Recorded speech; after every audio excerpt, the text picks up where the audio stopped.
रायगड महाराष्ट्रासह देश विदेशातील ताज्या बातम्या पाहण्यासाठी मॅक्स इंडिया लाईव्ह चॅनलला सबस्क्राईब करा आणि बेल आयकॉन दाबायला विसरू नका.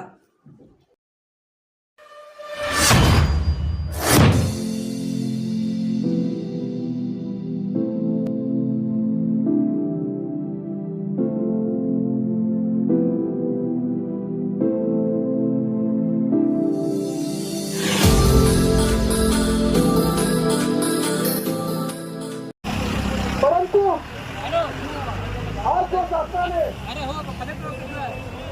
जे आमच्या शेतकऱ्यांवर या शेतकऱ्यांच्या कंबरला मोडण्यासाठी हा जो निर्णय घेतलेला आहे, सर्वप्रथम मी शासनाचा जाहीर निषेध करतो. आज इथला शेतकरी आपल्या कुटुंबिक गरजा भागवण्यासाठी आपल्या मुलाबाळांचं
आज संघटनेचा अध्यक्ष म्हणून आज जो आम्ही जो मोर्चा काढलेला आहे तिन्ही संघटनांनी, तो याच्यामध्ये एक रत्नागिरी जिल्ह्याला एक देणगी आहे.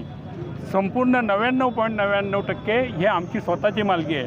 आमचा शेतकरी ती झाडं वाढवतो, योग्य पद्धतीनं त्याचं तोडतो आणि योग्य पद्धतीने शेतकरी त्याची किंमत घेतो.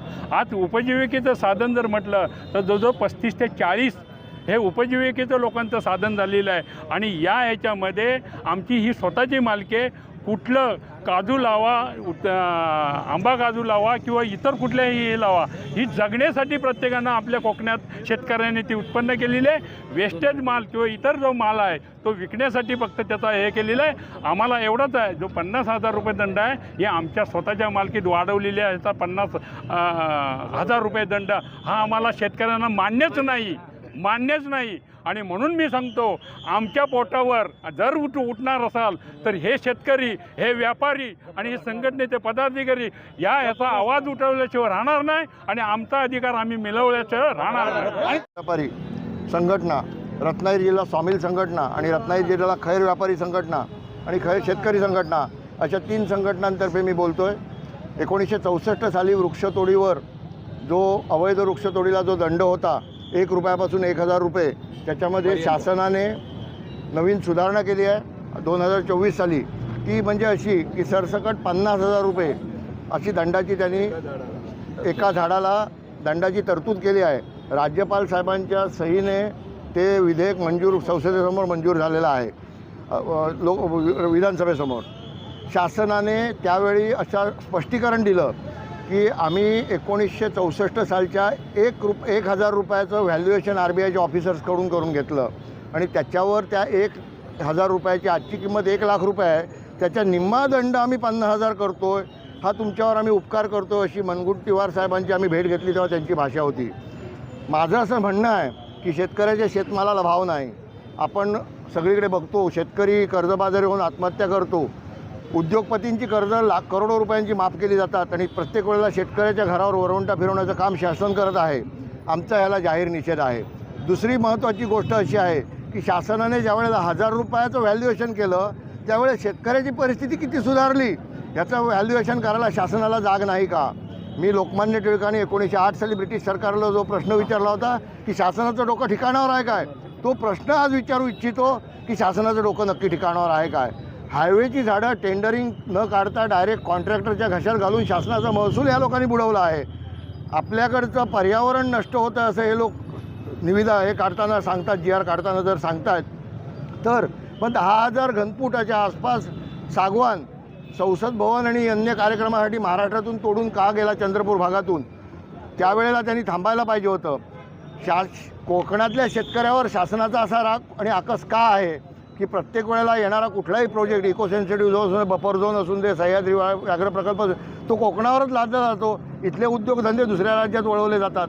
शासन त्यावेळेला मूलभूत आमच्या गरजा, आमचे हक्क ह्याचा विचार का करत नाही. 99% मालकी असणारा आमचं वनसंपदा आहे रत्नागिरी जिल्ह्यामधली. शासनाची 1% पण आज मालकी नाही आहे. आणि दरवर्षी 33 कोटी झाडं लावल्याचं मोठं उद्दिष्ट आम्ही साकार करतो असं जे बोलतात वनमंत्री, त्या 5 वर्षात 33 कोटीची 165 कोटी झाडं गेली कुठे. वन खात्याचे अधिकारी दरवर्षी 1 झाड तोडलं की 2 झाडं लावल्याचा बॉन्ड करून ते कागदावर दाखवतात. ती झाडं प्रत्यक्षात असताना पर्यावरण बिघडतं कसं. नक्की कुंपणच शेत खात नाही आहे ना. आणि आमची शेतकऱ्यांची भूमिका शासन आजच्या तारखेला चोर आणि दरोडेखोरासारखी जगासमोर टी व्हीवर रोज सकाळ संध्याकाळी दाखवते. आमचा याला जाहीर निषेध आहे.